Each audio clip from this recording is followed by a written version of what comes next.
नमस्कार साथियों, आप देख रहे हैं बिहार समाचार, जहां आपको मिलती है बिहार की दिन भर की ताजा और बड़ी खबरें। आज की पहली खबर, आज से पटना के अंदर मेट्रो की शुरुआत हो गई। मुख्यमंत्री सम्राट चौधरी ने 2 नए मेट्रो स्टेशन मलाही पकड़ी और खेमनीचक का उद्घाटन किया। इसके बाद दोनों डिप्टी सीएम के साथ मेट्रो में सफर भी किया। मुख्यमंत्री ने मलाही पकड़ी से भूतनाथ तक का 3 किलोमीटर का सफर करीब 5 मिनट में पूरा किया। सीएम टिकट लेकर यात्रा करते दिखे। उन्होंने गेट पास के जरिए मैग्नेटिक गेट से एंट्री की। बिहार में 6,715 करोड़ रुपए से बदलेगी गांवों की तस्वीर। बिहार में ग्रामीण विकास और रोजगार को नई रफ्तार देने के लिए वीबी ग्राम जी योजना लागू हो गई है। सरकार ने इसके लिए 6,715 करोड़ रुपए का अंतरिम बजट तय किया है। नई योजना के तहत गांवों में स्थायी बुनियादी ढांचे के निर्माण और रोजगार सृजन पर विशेष फोकस रहेगा। सीएम सम्राट बोले, जो शॉर्टकट करेगा वो जेल जाएगा। बिहार के मुख्यमंत्री सम्राट चौधरी गुरुवार को एक कार्यक्रम में शामिल हुए। इस दौरान उन्होंने कहा, बिहार में शॉर्टकट नहीं चलेगा, जो शॉर्टकट करेगा वह बेउर जाएगा, यानी कि जेल जाएगा। इस तरह से गड़बड़ करने वालों को उन्होंने चेतावनी दे दी है। सीएम सम्राट चौधरी बिहार के स्टेट हाईवे पर फिर से टोल टैक्स वसूलने जा रहे हैं। बुधवार को कैबिनेट की बैठक में इसको लेकर फैसला हुआ। मुफ्त बिजली, पेंशन, जीविका दीदियों को 2 लाख जैसे चुनावी घोषणाओं को पूरा करने के लिए सरकार को पैसे चाहिए। इसके लिए सरकार आपसे 16,500 करोड़ वसूलने जा रही है। बालू की कीमत बढ़ने से घर बनाना महंगा हो गया है। जमीन का सर्किल रेट 2 गुना तक बढ़ गया है। नई नियमावली में अलग अलग श्रेणी के वाहनों के लिए प्रति किलोमीटर टोल की दरें निर्धारित कर दी गई हैं। कार, जीप और अन्य हल्के वाहन 1.25 रुपए प्रति किलोमीटर, छोटे व्यावसायिक वाहन, पिकअप, लोडिंग टेम्पो आदि 2 रुपए प्रति किलोमीटर, यानी वाहन जितना बड़ा होगा टोल शुल्क भी उतना ही अधिक देना पड़ेगा। मानसून को लेकर पटना में 19 क्विक रिस्पांस टीम तैयार। पटना में मानसून ने दस्तक दे दी है। हालांकि अभी तक भारी बारिश नहीं हुई है, लेकिन फिर भी पटना नगर निगम अपनी तैयारियों में जुटा हुआ है। मानसून को लेकर 19 क्विक रिस्पांस टीमों का गठन किया गया है, जिन्हें एक गाड़ी दी जाएगी, ताकि बारिश के दौरान टीमें लगातार क्षेत्र का दौरा कर सकें और जल निकासी कार्यों की निगरानी करते हुए आवश्यक कार्रवाई कर सकें। जेल से बाहर आएंगे भगवान वामन। बक्सर के ऐतिहासिक मंदिर को लेकर बिहार कैबिनेट का फैसला। बिहार सरकार ने बक्सर के बहुप्रतीक्षित वामन भगवान मंदिर को केंद्रीय कारा परिसर की 4 दीवारी से बाहर निकालने की दिशा में बड़ा फैसला लिया है। बुधवार को पटना में मुख्यमंत्री सम्राट चौधरी की अध्यक्षता में हुई मंत्रिमंडल की बैठक में केंद्रीय कारा बक्सर की भूमि से मंदिर परिसर को अलग करने के प्रस्ताव को मंजूरी दे दी गई। कर्नाटक की खदान में बिहार के 7 मजदूरों की मौत। कर्नाटक के बेंगलुरु साउथ ताल्लुक इलाके में गुरुवार सुबह पत्थर खदान में 40 फीट ऊंचाई से चट्टान गिरने से बिहार के 7 मजदूरों की मौत हो गई। हादसे के समय खदान में करीब 18 मजदूर काम कर रहे थे। हादसे में कई अन्य मजदूर घायल हुए हैं। घायलों को इलाज के लिए प्राइवेट अस्पताल में भर्ती कराया गया है। हालांकि घायलों की सटीक संख्या की पुष्टि अभी नहीं हुई है। बिहार कैबिनेट के फैसले, स्टेनोग्राफर भर्ती के लिए आयु सीमा घटी। राज्य सरकार ने युवाओं को अधिक रोजगार अवसर उपलब्ध कराने के उद्देश्य से आशुलिपिक पद पर सीधी भर्ती के लिए निर्धारित न्यूनतम आयु सीमा 21 से घटाकर 18 वर्ष कर दी है। इसके अलावा नियुक्त अभ्यर्थियों की परिवीक्षा प्रोबेशन अवधि भी 2 वर्ष के स्थान पर 1 वर्ष कर दी गई है। नितिन नवीन की बांकीपुर सीट पर 30 जुलाई को वोटिंग होगी। चुनाव आयोग ने पटना की बेहद वीआईपी माने जाने वाली बांकीपुर विधानसभा सीट पर होने वाले उपचुनाव की तारीखों की घोषणा कर दी है। इस सीट पर आगामी 30 जुलाई को वोट डाले जाएंगे। ये सीट भारतीय जनता पार्टी भाजपा के राष्ट्रीय अध्यक्ष नितिन नवीन के इस्तीफे के बाद खाली हुई थी। बांकीपुर सीट को भाजपा का सबसे मजबूत गढ़ माना जाता है, इसलिए इस उपचुनाव पर न सिर्फ सत्ता पक्ष बल्कि विपक्ष की भी पैनी नजरें टिकी हुई हैं। चुनाव की तारीखें सामने आते ही पटना में सियासी सरगर्मी तेज हो गई है। बिहार में मानसून एक्टिव है। पटना, बक्सर, बेगूसराय और खगड़िया में मूसलाधार बारिश हुई है। नेपाल में भारी बारिश की वजह से कोसी और बागमती नदी उफान पर है। खगड़िया में कटाव का खतरा बढ़ता बढ़ता जा रहा है। मुजफ्फरपुर में बागमती के उफान पर आने से निचले इलाकों में डूब का खतरा बन गया है। मौसम विभाग ने आज बिहार 30 जिलों में आंधी बारिश का अलर्ट जारी किया है। इनमें 4 जिलों के लिए ऑरेंज अलर्ट और 26 जिलों के लिए येलो अलर्ट जारी किया गया है। बिहार के सरकारी स्कूलों में कार्यरत लगभग 3000 शिक्षकों की नौकरी समाप्त होगी। ये वे शिक्षक हैं जिन्होंने राष्ट्रीय मुक्त विद्यालय शिक्षा संस्थान से 18 महीने का DELED कोर्स किया था। प्राथमिक शिक्षा के निदेशक विक्रम विरकर ने सभी जिलों के जिला शिक्षा पदाधिकारियों को ऐसे शिक्षकों की सेवा समाप्त करने का निर्देश दिया है। बिहार में शिक्षक अगर 3 दिन देरी से पहुंचे स्कूल तो कटेंगे पैसे। बिहार के वैसे सरकारी शिक्षक जो किसी न किसी वजह से देरी से स्कूल पहुंचते हैं, उनकी टेंशन बढ़ने वाली है। शिक्षा विभाग से जारी आदेश के मुताबिक अगर शिक्षक 3 दिन देरी से स्कूल पहुंचेंगे तो उनका 1 दिन का वेतन काट लिया जाएगा। अभी विभाग की तरफ से ई शिक्षा कोष की हाजिरी के आधार पर शिक्षकों को वेतन दिया जाएगा। वेतन आयोग के अवर सचिव 20,000 रिश्वत लेते गिरफ्तार। पटना में भ्रष्ट अधिकारियों के खिलाफ निगरानी विभाग की कार्रवाई जारी है। बुधवार सुबह निगरानी विभाग की टीम ने वेतन आयोग के अवर सचिव आमोद मिश्रा को 20,000 की रिश्वत लेते हुए रंगे हाथ गिरफ्तार किया है। यह कार्रवाई पटना के कोतवाली थाना क्षेत्र में इस्कॉन मंदिर पटना के पास स्थित वेतन आयोग कार्यालय में की गई। निगरानी विभाग की टीम ने कार्यालय में ही जाल बिछाकर आरोपी अधिकारी को रिश्वत लेते हुए पकड़ा लिया।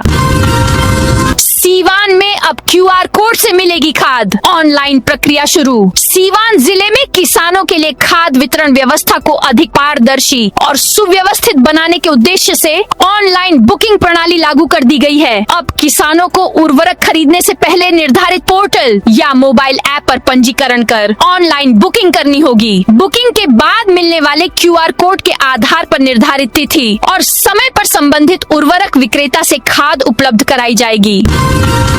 गया जी के बागेश्वरी रेलवे गुमटी का हाइट गेज बैरियर मालवाहक वाहन ने तोड़ा। गया जी में बागेश्वरी रेलवे गुमटी के पास निर्माणाधीन रेलवे ओवरब्रिज के दौरान लगाया गया हाइट गेज बैरियर गुरुवार सुबह एक मालवाहक वाहन की टक्कर से क्षतिग्रस्त हो गया। घटना के बाद कुछ देर तक अफरा तफरी रही, लेकिन राहत की बात यह रही कि कोई हताहत नहीं हुआ और बड़ा हादसा टल गया।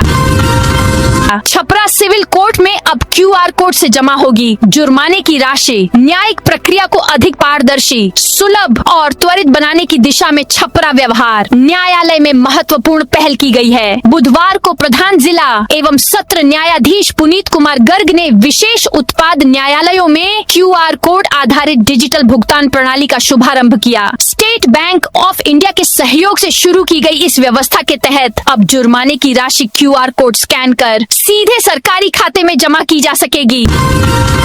कौटिल्य नगर स्थित नए बंगले में शिफ्ट हुए लालू रबड़ी। पटना में RJD सुप्रीमो लालू प्रसाद यादव और पूर्व CM राबड़ी देवी ने 10 सर्कुलर रोड स्थित सरकारी आवास खाली कर दिया है। दोनों अब कौटिल्य नगर स्थित अपने नए आवास में शिफ्ट हो गए हैं। वहीं तेजस्वी यादव अपने परिवार के साथ एक पोलो रोड स्थित सरकारी आवास में रहेंगे। 10 सर्कुलर रोड लंबे समय तक लालू परिवार का प्रमुख सरकारी आवास रहा है। पूर्व मुख्यमंत्री राबड़ी देवी को आवंटित 10 सर्कुलर रोड स्थित सरकारी आवास खाली करने की समय सीमा सोमवार को समाप्त हो गई थी। सरकार ने उन्हें 7 दिनों के भीतर बंगला खाली करने का 4 नोटिस दिया था। पटना के रेल कर्मियों के लिए खुशखबरी, अब ऑनलाइन होगी रेलवे क्वार्टर की शिकायत। दानापुर रेल मंडल समेत पूर्व मध्य रेलवे के सरकारी क्वार्टरों में रहने वाले रेल कर्मियों और उनके परिवारों के लिए बड़ी राहत की खबर है। अब रेलवे कॉलोनियों के क्वार्टरों की मरम्मत और रखरखाव की पूरी प्रक्रिया ऑनलाइन होगी। इसके लिए दानापुर मंडल ने RBMS ऐप लॉन्च किया है। बिना फास्टैग वालों को देना होगा ज्यादा टोल। नई व्यवस्था में टोल संग्रह को पूरी तरह डिजिटल बनाने पर जोर दिया गया है। फास्टैग और अन्य स्वीकृत इलेक्ट्रॉनिक भुगतान प्रणाली के जरिए टोल वसूला जाएगा। बिना फास्टैग वाले वाहनों से सामान्य दर की तुलना में अधिक शुल्क लिया जाएगा। वहीं ओवरलोडेड वाहनों पर अतिरिक्त दंडात्मक शुल्क भी लगाया जाएगा। खगड़िया में कोसी कटाव में बहा स्कूल, बच्चे टेंट में पड़ रहे। खगड़िया जिले के गांधीनगर गांव में कोसी नदी के कटाव के कारण वर्ष 2023 में प्राथमिक विद्यालय की इमारत बह गई थी। इसके बावजूद गांव के बच्चे आज भी तिरपाल के नीचे बैठकर अपनी पढ़ाई जारी रखे हुए हैं। बुधवार को खगड़िया के जिलाधिकारी विक्रमवीर कर बेलदौर प्रखंड की ईतमादी पंचायत में स्थित इस अस्थायी विद्यालय पहुँचे। उन्होंने निरीक्षण के दौरान कुर्सी पर बैठने के बजाय बच्चों के साथ जमीन पर बैठकर उनसे बातचीत की। ऊपर यूरिया, नीचे करोड़ों की शराब, सामने आया तस्करी का बड़ा खेल। समस्तीपुर में खाद यूरिया से लदे 18 चक्का ट्रक के गुप्त तहखाने से पुलिस ने भारी मात्रा में अंग्रेजी शराब और बियर बरामद की है। ट्रक के अंदर खाद की बोरियों के पीछे बनाए गए सीक्रेट चैम्बर से 587 कार्टन शराब और 287 कार्टन बियर मिली। मामले में वाहन मालिक समेत 8 लोगों के खिलाफ केस दर्ज किया गया है। भागलपुर समेत 5 जिलों के नए डिग्री कॉलेजों के लिए जल्द शुरू होगी पिंक बस सेवा। कॉलेज दूर है, रोज आने जाने में परेशानी होती है और सुरक्षित सफर की चिंता भी बनी रहती है। भागलपुर, बांका, पीरपैंती, गोराडीहा समेत कई इलाकों की छात्राओं के लिए अब यह चिंता जल्द कम हो सकती है। बिहार राज्य पथ परिवहन निगम ने नए डिग्री कॉलेजों को पिंक बस सेवा से जोड़ने की तैयारी पूरी कर ली है। बसों का परिचालन केवल कॉलेजों में नियमित कक्षाएं शुरू होने की नई तारीख घोषित होने का इंतजार कर रहा है। औद्योगिक इकाइयों का हब बन रहा मोतीपुर, 14 नई यूनिटों को मिली भूमि। मोतीपुर का औद्योगिक क्षेत्र तेजी से औद्योगिक इकाइयों के नए केंद्र के रूप में उभर रहा है। बिहार औद्योगिक क्षेत्र विकास प्राधिकरण ने मार्च से जून के बीच जिले में 14 नई औद्योगिक इकाइयों को भूमि आवंटित की है। इनमें रेडीमेड वस्त्र, इलेक्ट्रॉनिक्स, प्लास्टिक, सीमेंट, इंजीनियरिंग व फर्नीचर निर्माण से जुड़ी इकाइयां शामिल हैं। हालांकि सीमेंट उद्योगों के विस्तार के लिए अतिरिक्त भूमि अधिग्रहण का स्थानीय ग्रामीण विरोध कर रहे हैं। बिहार के लिए केंद्र सरकार ने बड़ा तोहफा दिया है। अब बीबीजी रामजी अधिनियम, पहले मनरेगा योजना के तहत 300 रुपए प्रतिदिन की दर से मजदूरी दी जाएगी। श्रमिकों को पहले निर्धारित 255 रुपए प्रतिदिन दिए जाते थे। केंद्र सरकार ने यह बदलाव ग्रामीण विकास विभाग एवं सूचना एवं जनसंपर्क विभाग के मंत्री श्रवण कुमार के प्रयासों के बाद किया है। जमुई और झांझा के रेल यात्रियों को बड़ी राहत। जमुई और झांझा स्टेशन से यात्रा करने वाले रेल यात्रियों के लिए राहत भरी खबर है। यात्रियों की लगातार बढ़ती मांग को देखते हुए रेलवे ने 2 महत्वपूर्ण साप्ताहिक स्पेशल ट्रेनों के परिचालन की अवधि बढ़ा दी है। इन ट्रेनों का ठहराव जमुई और झांझा स्टेशन पर होने के कारण जिले के यात्रियों को पहले की तरह अतिरिक्त यात्रा सुविधा मिलती रहेगी। किशनगंज में MBA चाय वाला रेस्टोरेंट में चोरी। किशनगंज शहर के व्यस्त गांधी चौक स्थित MBA चाय वाला और उद्यज्ञा रेस्टोरेंट में एक बार फिर चोरी की घटना सामने आई है। लगातार तीसरी बार हुई इस वारदात से रेस्टोरेंट संचालक की चिंता बढ़ गई है। मामले को लेकर संचालक मुकुल कुमार ने टाउन थाना में आवेदन देकर अज्ञात चोरों के विरुद्ध प्राथमिकी दर्ज कर कार्रवाई की मांग की है।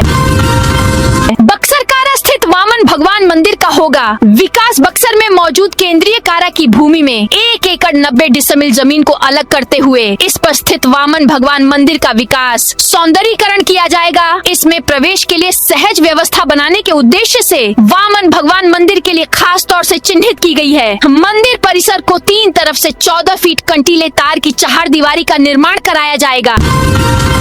किसानों से छीनेगी आजीविका, नई भूमि क्रय नीति पर भड़के MP सुधाकर। बक्सर सांसद सुधाकर सिंह ने बिहार रैयती भूमि क्रय नीति 2026 को किसानों के हितों के खिलाफ बताया है। उन्होंने मुख्यमंत्री से इस नीति को तुरंत वापस लेने या स्थगित करने की मांग की है। चेतावनी दी कि यह किसानों की आजीविका पर गंभीर दुष्प्रभाव डालेगी। PF निकालने के नियमों में बदलाव, 1 लाख के फंड से अब सिर्फ 75,000 ही निकाल सकेंगे। अब नौकरी पेशा लोग बीमारी, शिक्षा, शादी और घर जैसी जरूरतों के लिए अपने PF अकाउंट से पात्र 75% राशि का 100% तक पैसा निकाल सकेंगे। केंद्र सरकार ने पुरानी 1952 की व्यवस्था को बदलकर अब सामाजिक सुरक्षा संहिता के तहत 29 जून से देश में नई EPF स्कीम लागू की है।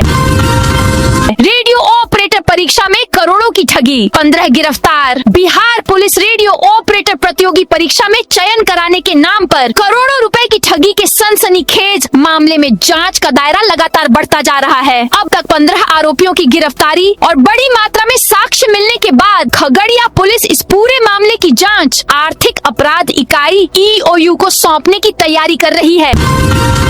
पूर्णिया में बिना हेलमेट वालों का कटा चालान। पूर्णिया में बुधवार रात फारबिसगंज मोड़ चौक और पंचमुखी मंदिर के पास पुलिस ने वाहनों की जांच की। वहां SSP डॉक्टर शौर्य सुमन ने खुद भी थे। बिना हेलमेट बाइक चलाने वालों को रोककर चालान काटे गए। कई वाहन चालकों से मौके पर ही जुर्माना वसूला गया और साफ चेतावनी दी गई कि अगली बार किसी तरह की ढिलाई नहीं बरती जानी चाहिए। वहीं 4 पहिया वाहनों में अवैध रूप से लगाए गए काले फिल्म को मौके पर ही हटवाया गया और संबंधित वाहन मालिकों पर भी कार्रवाई की गई।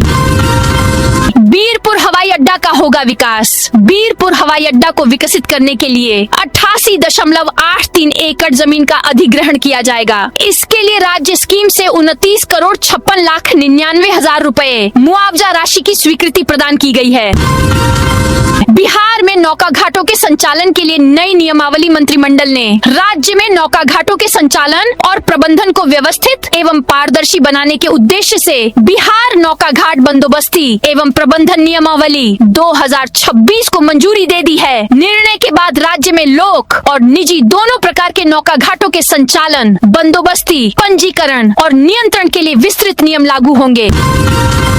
बिहार कैबिनेट के बड़े फैसले। 31 हाईटेक बस स्टैंड बनेंगे। राज्य के बस स्टैंड पर यात्रियों को हर तरह की अत्याधुनिक सुविधाएं उपलब्ध कराने के लिए सरकार ने बड़ा फैसला लिया है। बुधवार को मुख्यमंत्री सम्राट चौधरी की अध्यक्षता में हुई राज्य मंत्रिमंडल की बैठक में विभिन्न जिलों के 31 बस स्टैंड को PPP मोड लोक जन भागीदारी पर विकसित करने का निर्णय लिया गया। राज्य पथ परिवहन निगम के ये बस स्टैंड 4 से 6 मंजिला होंगे। यही नहीं, पटना शहर को अतिक्रमण मुक्त करने और यातायात व्यवस्था सुधारने के लिए पटना नगर निगम 200 करोड़ तक का बांड भी जारी करेगा।